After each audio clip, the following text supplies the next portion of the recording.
Angga Wijaya bela mantan istri dan bantah Dewi Persik mandul. Mantan suami Dewi Persik, Angga Wijaya ikut buka suara mengenai tudingan kepada sang biduan oleh haters. Diketahui, Dewi Persik baru-baru ini tengah berurusan dengan haters karena disebut tidak bisa memiliki anak dari rahimnya sendiri atau mandul.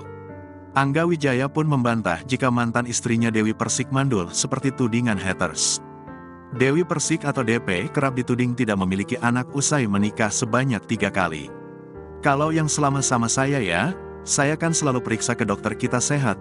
Aku sehat, beliau sehat, kata Angga Wijaya saat ditemui di Lenteng Agung, Jakarta Selatan, Jumat, tanggal 24 Desember tahun 2022. Enggak benar itu, lanjutnya. Kemudian, Angga Wijaya menjelaskan alasan dirinya belum memiliki anak dari Dewi Persik. Kita memang sepakat untuk menunda momongan, tutur Angga Wijaya.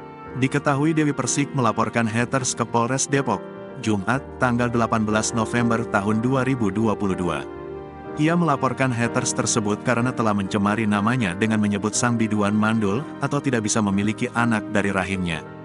Adapun laporan tersebut terdaftar dalam nomor perkara LP279/2022, Polres Depok.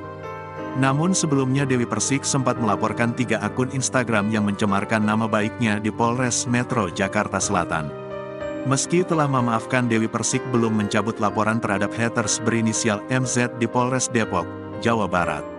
Pedangdut Dewi Persik pun mengaku dilema untuk mencabut laporan terhadap haters meski sudah memaafkan.